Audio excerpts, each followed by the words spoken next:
Good morning. Welcome to the Celtic Way Morning Briefing Live. I'm Tony Haggerty, Haggerty10, and I'm joined today, as always, by Sean Martin at Sean Martin TCW. Now, first things first, as we always do, we will flag up our new sponsors, football prizes, and for $3.95 you can get entered into the draw, guys, online now and win a signed Celtic shirt signed by the whole squad: Jota, Callum McGregor, Josip Juranovic, Lila Bada, all the team, Kyogo. If you enter yourself into the draw for $3.95, you can win a signed Celtic shirt. Wonderful football prize, Sean. But also at the end of the programme, get your questions and comments coming in. We will pick one and we will enter you into that draw for free. And good luck with that, guys. As I say, get the questions and answers coming into the comment section and we'll discuss them as we go along. And also along the bottom, subscribe to the Celtic Way. £1 for 2 months of full access to everything that's written on the website. You know what to do. Join us, hit that subscribe button, www.celticway.co.uk/subscribe.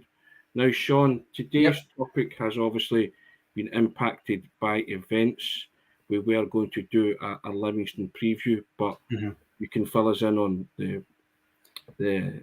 latest on that if you can. Well, yeah, I mean, we were obviously tending to sit here, do the predicted lineup, score predictions and stuff. I mean, we still can if you want. But in the wake of the Queen's death, there's no announcement on the fixtures yet in Scotland, but it's the widely held assumption is that there's going to be a cancellation. So basically the day, it's a Q&A. Basically, the power is in you guys. The power is with you guys. You just throw out any questions you want about Celtic, the way the team's been playing, personnel things, tactical things, anything. Get your comments and your questions in and we'll take it that way. And if you do want to know what my predicted lineup will be, I'll give you it. But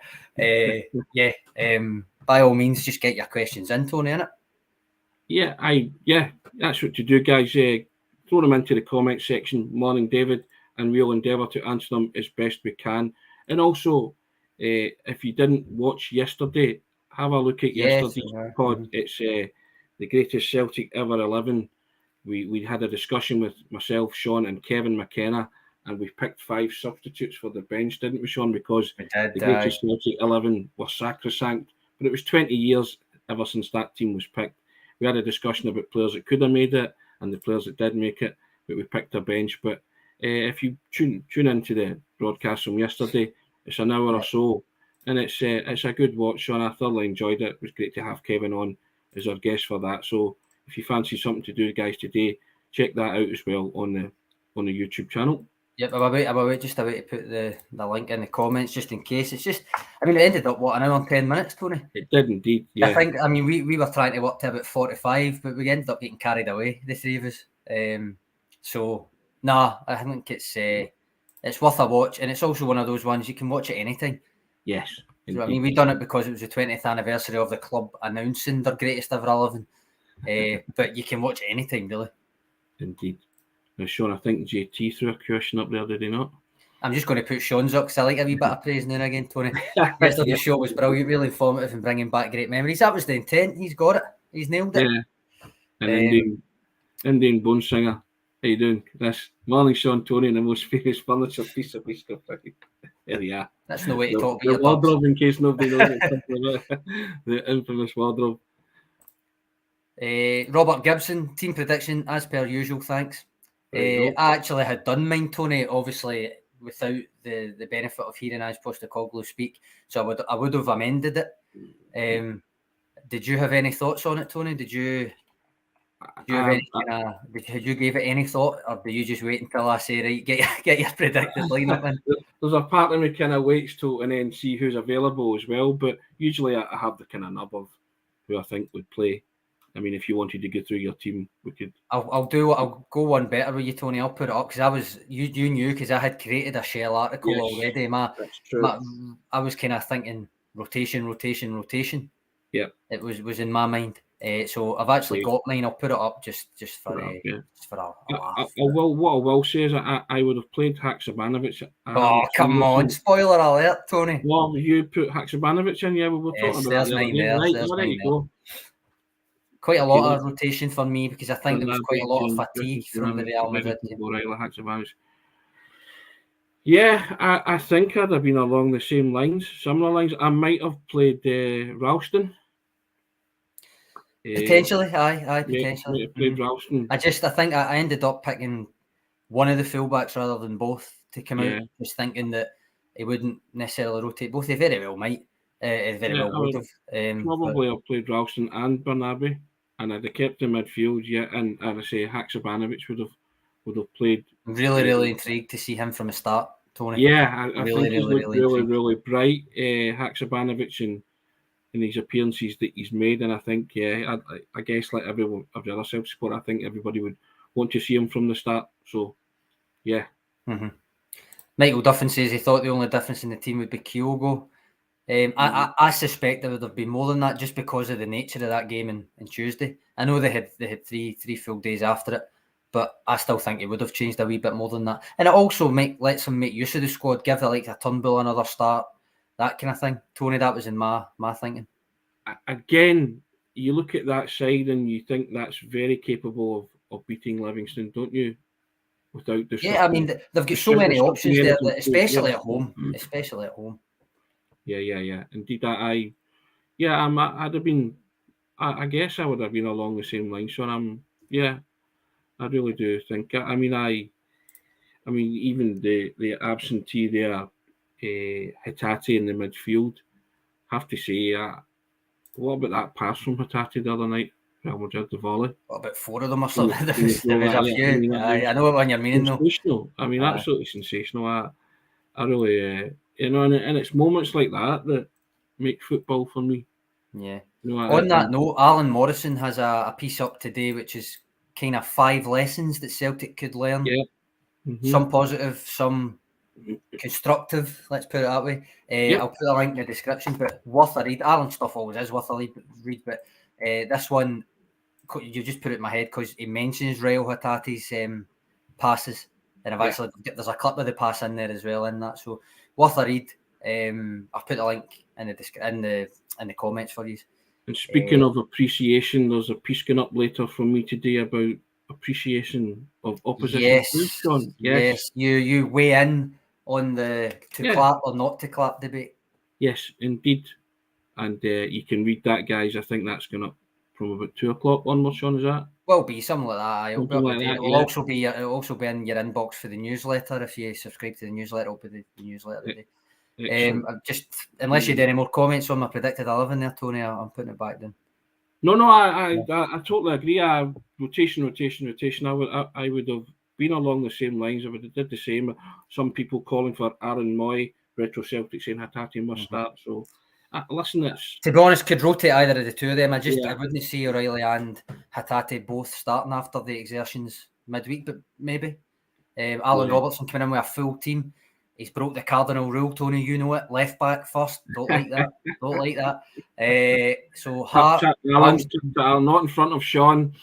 He's that's a lot. That is a lot of rotation there. Alan Hart and goal. A back four of Ralston, Welsh, Jens Bernabe, McGregor, Aaron Moy, David Turnbull, and then Maeda, Forrest, and Yakimakis. That's. Do you know what? It's still a strong team. Listen, but again, we go back to the depth chart. Strength and depth that we have. It's a very strong team. Well, don't tempt me to get that out. You know, and you look at that. I would play Moy for O'Reilly, Gary McDowell, Ralston to start, please. Yeah, listen, that's what it's all about, guys. We have to preempt the manager every week, but we like to throw it open to you guys to see who your team would be as well, and just. You know, I got lucky the other night. I got 11 out of 11 and I'm against Real Madrid, and I'll never ever let Sean forget that. 2-1 to you this season. I think we both got it on the opening day, and then you've went 2-1 ahead now. But we'll see. I might actually keep a running tally throughout the season. I'm going to comfortably predict that you'll hammer me over the course of the season. I don't know. Sometimes I let Ange get into my head and start thinking. Edward of Oz saying if Celtic are brave, Eddie Gucci for Callum McGregor.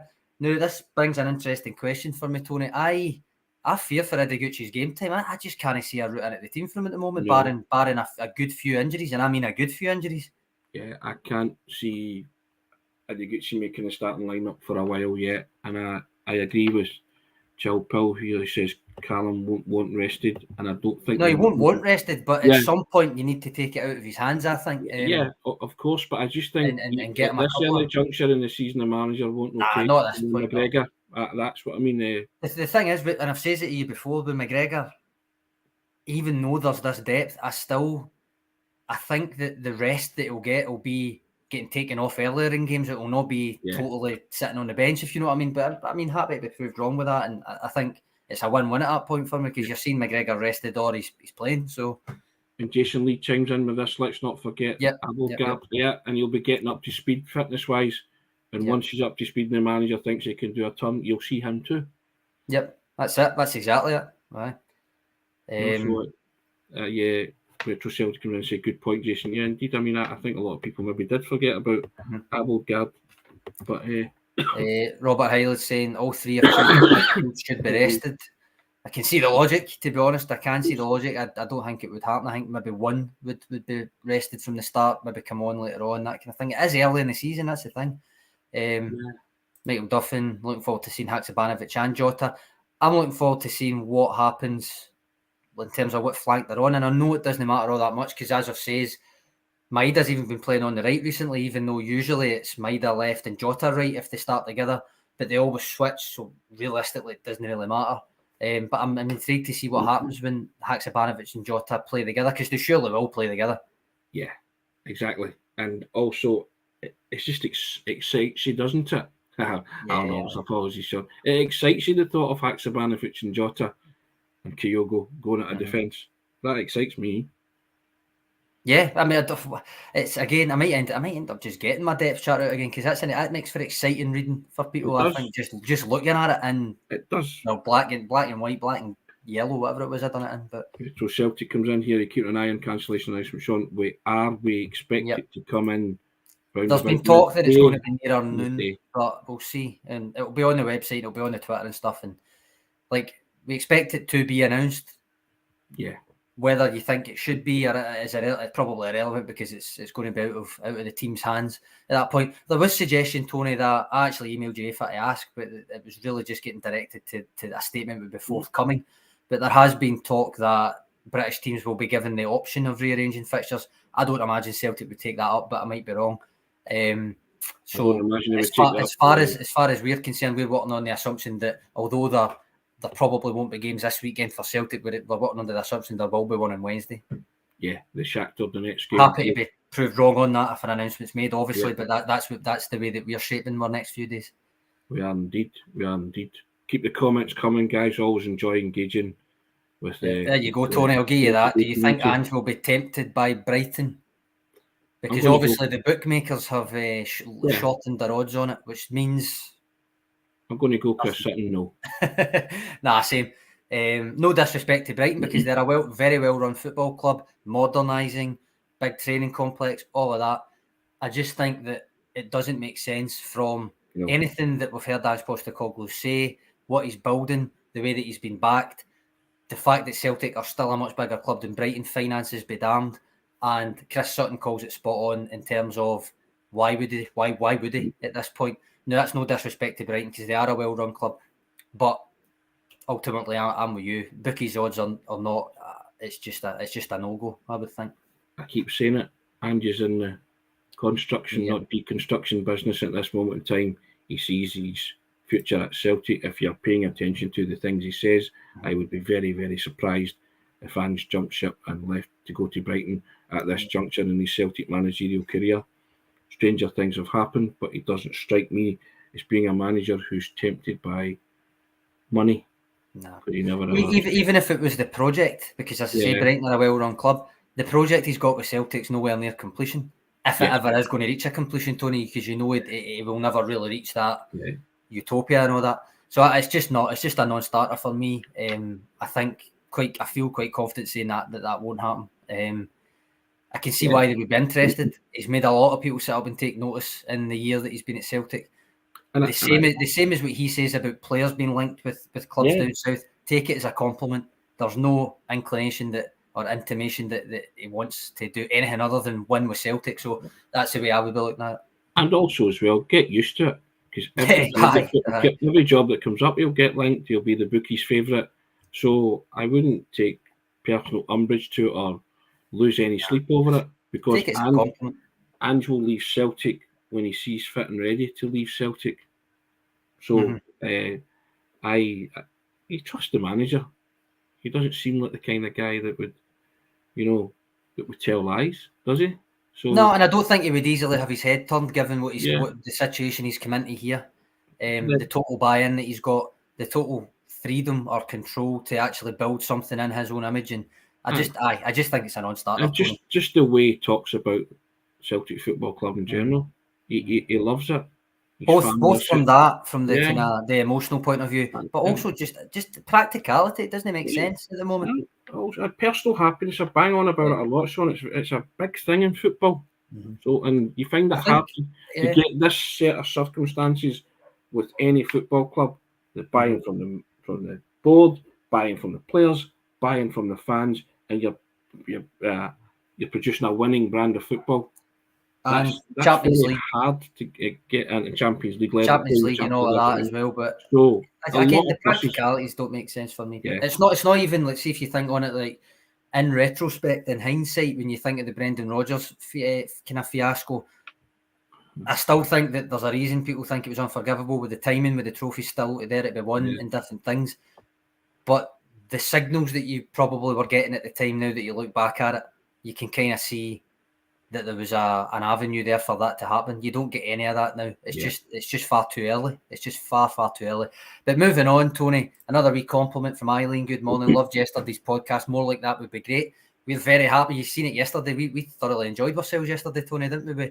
We kind of, I suppose we took for a wee bit, we took the kind of journalist hat off and kind of put the fan hat on a wee bit with Kevin and allowed ourselves to indulge a wee kind of pub debate style thing. Yeah, it's very kind, and really thank you for those comments. My dad phoned me right after it and said it was brilliant for the sheer fact that he said it was just like three guys sitting in the pub talking about that was the aim. That was certainly the idea. He said himself that that's quite an art to produce that in a podcast. So thank you for those comments, Eileen. Very kind. We try and just give you all sorts of Celtic related content on the pod. That's what it's all about. And you get the fact as well that even whilst we're doing it, we're actually enjoying it too. If you can't enjoy this, then you're in the wrong job, and we hope that you guys enjoy it. We think you enjoy it, judging by the comments that we get coming in. And as I've said before, there's nothing more humbling to read a comment like that, Eileen, for the two of us. Then we feel that we're doing something right, and we don't pretend to be anything that we're not. We're just two guys talking about Celtic, and two qualified journalists talking about Celtic. Who are very lucky to have managed to bag a job where we can do this every day, Tony, basically. So, and we feel very fortunate and privileged to do that job, and we never lose sight of that fact, which is why we involve everybody. We like to involve everybody. It's not just about yourself and myself, Sean. We like to pull in guests and get their thoughts. You just expand your wisdom and your knowledge if you can. In my case, I expand my Norman wisdom, but that's neither here nor there. But yeah, we enjoy it. We derive a lot of pleasure from doing what we do, and we hope that comes through. Hope that comes through in the pods. We hope it comes through in the writing. We hope it comes through in the website and the articles that you read. That we like to put a lot of effort go into it. We try and make it look easy, but trust me, it's not sometimes. Isn't that right, Sean? No, that's it. But I just get sent a link there. The Daily Mail's reporting that the Department for Digital Culture, Media and Sport held a call with all major UK sports at 9:30 a.m. this morning, and that they have been advised not to play any weekend fixtures and to consider using black armbands and observing a silence before matches if they are played. So basically, it seems like it's going to be in the governing body's hands. That's obviously the Daily Mail reporting it, so it's England-centric, but it did say all major UK sports, so I presume that will have meant that the SFA, SPFL have been... So again, we'll keep you posted if a statement comes out from those bodies that are relevant to Celtic. Jerry Coyle comes in here, John. Are you two qualified journalists? John, do you want to put... He said that yesterday, Tony. He's just pulling your tail. We are, Jerry, yes. I know you might not think it, but we are. we'll leave that Robert there. Gibson's on my good side again. There can never be enough depth charts, and no, that's not where Darth Vader lived, as Tony said. But I do like a Star Wars reference, you know that. Yep. Yeah, Got a few comments for you, Tony. Go on. Where are we here? David Ferguson says not a good surface for Eddie Gucci to come back on. It's actually a home game. It's not Almondvale, so it's Celtic Park, so probably be fine in that sense. I really don't see an avenue now where he's going to get on the bench. Never mind game time, because that bench is as competitive. It's almost as competitive to get on that bench as it is to get in the team, if you know what I mean, which is something I don't think we've really said. And this leads me to my next question from Simon, which is, Tony, is there any other Celtic squad you would take into the Champions League for this group stage over Ange's team just now? Oh, that's a good question, isn't it? It is, because it's multifaceted to me. It's not just as simple as it might sound. Is there any other Celtic squad you take in the Champions League for this group stage over Ange's team now? What do you mean, like recent or? Well, he said Champions League, so let's assume we can't pick the Lisbon Lions, right? Of course, because obviously we just say that team, that squad, but let's go from Champions League. So basically, for me, it's really, I know Gordon Strachan's team's the ones that got to the last 16, but for me, it's between Martin and Neil squad. So it's basically, the question is squad. So depth-wise, this squad has more options. Yeah. But see, when you think, again, the quality of player, Henrik Larsson being in that squad, I can't in good faith say that I would rather not have Henrik Larsson in my squad for the Champions League. Do you know what I mean? I think if you're of our ilk, Henrik Larsson is the greatest Celtic player you've ever witnessed. Yep. And what I would want is kind of hybrid of the two. I would want Ange style football and attacking philosophy married to Martin O'Neill's fear that they put into opposition coming, and that great record that they had at Celtic Park, where it's ironically Henrik Larsson at Barcelona that burst it with the home games. You know, Celtic went toe-to-toe with everybody in Europe in Martin O'Neill's era. I want that back, and I can see that after the first 15 minutes last night. I sort of got a flashback to that and it encouraged me that Celtic, in the fullness of time, can maybe go toe-to-toe with European heavyweights the way Martin O'Neill's team did. I saw the nucleus and the nub of something special with Ange. I know they lost 3-0, but we lost 3-0 to the best team in the world. So so that there is no disgrace in that. But having had more chances, you touched upon it the other day, it was not a 3-0 game in the sense that had it finished 2-1, you couldn't really have complained, but Celtic had their chances, and you take a bit of comfort from that. If it was a 3-0 battering where you never tested the goalkeeper or you never had a shot at goal, then you would take your medicine in your dumps and exit stage left quietly. But I think there was lots of ground for optimism. So, Simon, for doing it's a brilliant question. Actually, it says in our lifetime, so he's including European Cup. So does it change? Because for me, it doesn't. I mean, the mid to late 90s wouldn't really throw up that because they weren't in the Champions League. So it is still for me Martin O'Neill's squad or this one for depth. But for you, does it change anything? How do you mean? Would it be like including European Cup squads from your lifetime? Would it change? From my lifetime, no, not really, because no. In my lifetime, the team that got to the quarter-final of the European Cup against Real Madrid, 1980. 1980. So that's the last time Celtic reached European Cup Champions League. The furthest they've reached since then. So no, I think it'd be the Martin O'Neill era in the sense that they got some great results and had a wonderful squad of players then as well. Tommy Burns' squad playing the Champions League. Yeah, I mean, Cadet would have scored a barrel load in the Champions League, wouldn't he? You love a bit of Josh Cadet, don't you? I do, because I rate him so highly. I don't know how other Celtic supporters feel, but I just feel sometimes you get special players, and I think he would have gone on to achieve special things as a Celtic player, and he would have become a legend in the Henrik Larsson mould, I believe. But then, would you have got Larsson?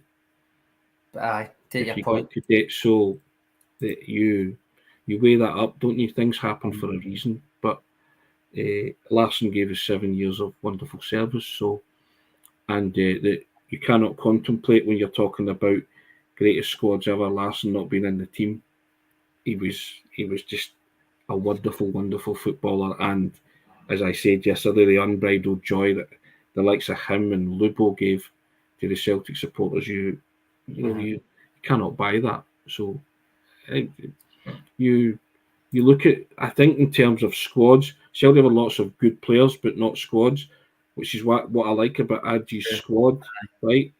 With a lot of individual good players, but this squad and the squad on the bench, you're liking what you're seeing. And the manager signposted that from early doors. He said he wanted 2 players for every position.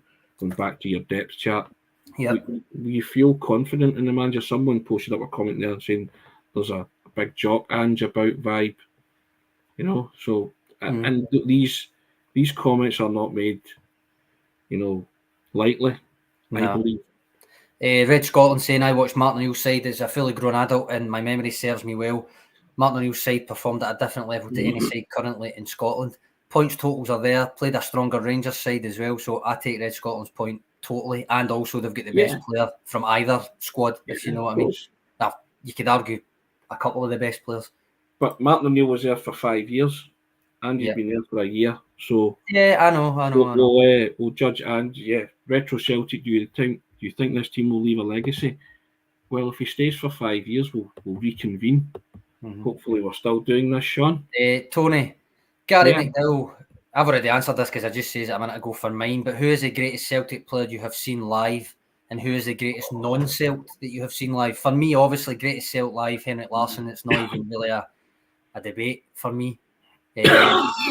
You have, without being cheeky, a lot more to choose from. Yes. Well, for me, it's King Kenny. Right, okay. Right. Lofty company. Yeah, and it's it's a dead heat with King Kenny and Larsson. King Kenny was just brilliant. Loved King Kenny as a footballer. Patrick McLaughlin coming in answering that, Larsson and Zidane. The non... All right, okay, the non-Celtic. For me, not necessarily for the performance on the night that I seen him, because he did score. It was good, but it's got to be Lionel Messi for me. Yeah, do you know what? I find it hard to pick one, because I saw George Best at Easter Road against Celtic, and I've never seen anybody play the way George Best played in 1980, and he was, he was supposedly washed up. I've seen Robert Prozinecki play, Dragan Stojkovic, seen players like that, Zidane, I just, questions like that I find really tough, because and not to give too much away about the clap or not to clap, I'm a football lover, Sean. Bottom line, if someone comes and does something, then I think you've got to appreciate great football. So it's, Laurie Cunningham was excellent when Celtic played Real Madrid in 1980. So it just depends how far back your memory span goes as well. And older generations like my dad's generations will have seen Di Stefano and Puskas play against Celtic. So these questions are very, very tough to nail it down to just the one. Charlie Nick is better than anybody in this current Celtic team. I take it he's talking about early Charlie Nick. Well, presumably. Peak Charlie Nick, I suppose, is what you could call it. But Retro Celtic coming in, just pointing out that what I read out from the Daily Mail thing has been kind of taken up elsewhere as well, that they've given the green light. Essentially, rather than saying given the green light, they've basically abdicated the responsibility to the individual associations, is the way I would put it. So again, we'll wait and see what the SPFL decide. That's a members' organisation. They might put it to a vote. We'll see. But they'd need to get a move on. Really, is what I would say. They need to sort it out sooner rather than later. Well, But essentially, the guidance is yes that the government would urge them to consider it, but that it's not an obligation. The only one that they would say definitely don't play on is the day of the state funeral. So we'll see. As I say, we'll keep an eye. I'll keep refreshing the SPFL website. Keep refreshing my email, see if we get any actual confirmation. But essentially, yes, it's up to the individual associations, Tony.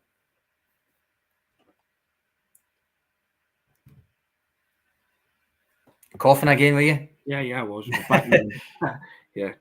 Well, if that's the case, then I think there's a lot of Celtic supporters would want the game to go ahead, isn't there, tomorrow? To be honest, I think there's a lot of football fans in general would rather they were played with a minute's silence or whatever it may be. But again, we'll just need to wait and see. We'll need to see what the governing body decides. What I would say is, as I said there, SPFL is a members' organisation, so they very well might ask the members to decide. Now, I've seen what an SPFL vote can cause before, but we'll see. We'll keep you abreast of it if it's when we're on. If not, then it'll be on the website, on the Twitter, different things. So, as of yet, that predicted 11 may yet see the light of day, Tony. Indeed, yeah, fair enough. That's a fair point.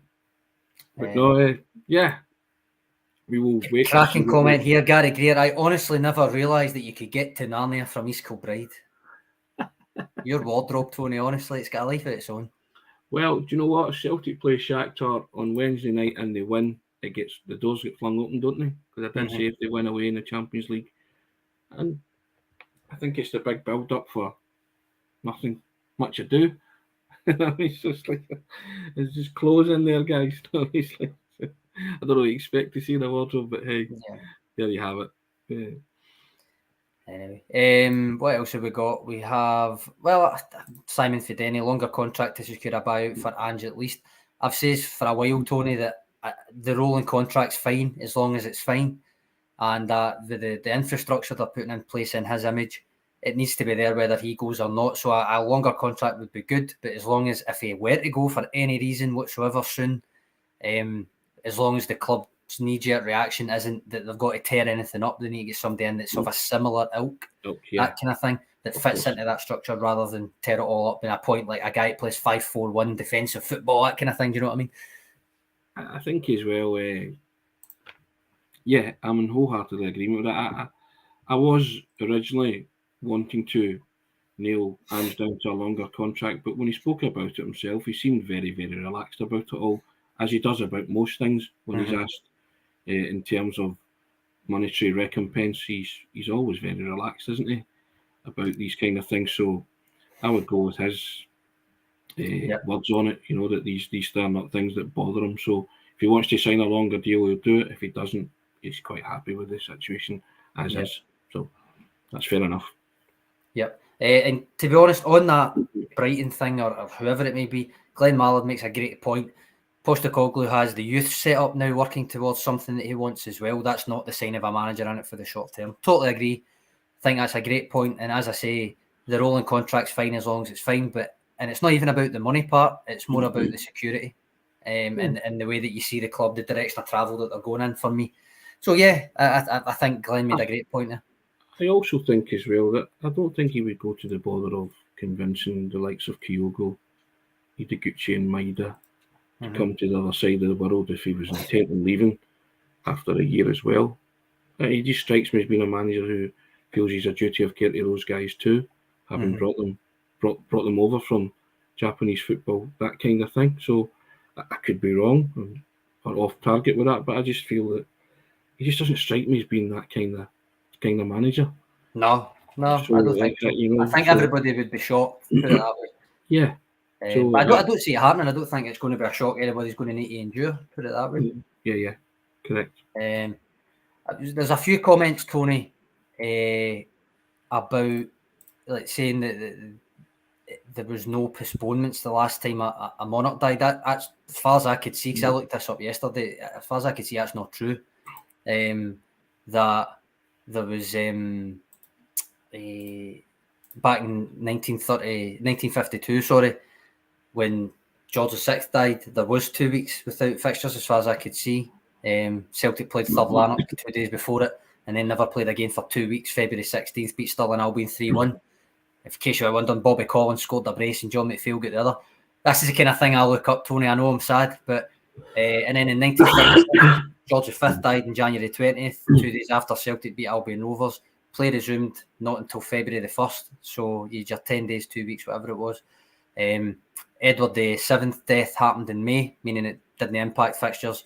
And then obviously going back, you remember seeing this? Football's not that old when you think about it. Yeah. You know what I mean? Because it goes back to Queen Victoria and no more for league games for Celtic and stuff. She died 3 days after Celtic had beat St Mirren 4-3.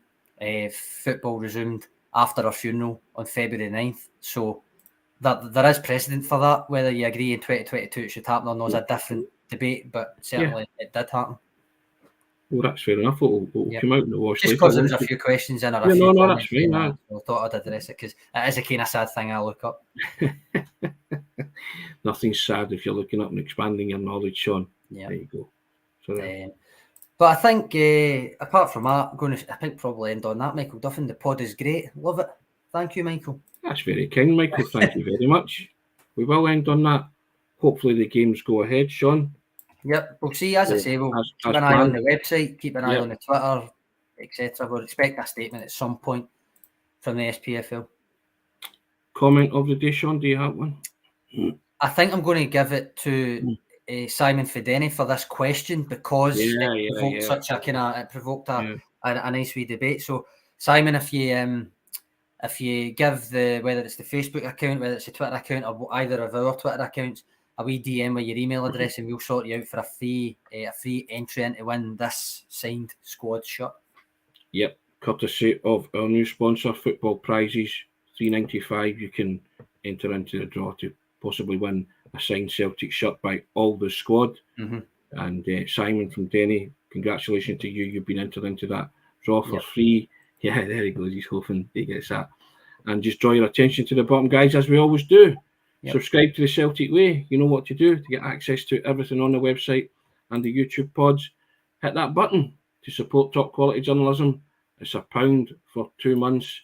You know what to do. www.celticway.co.uk/subscribe.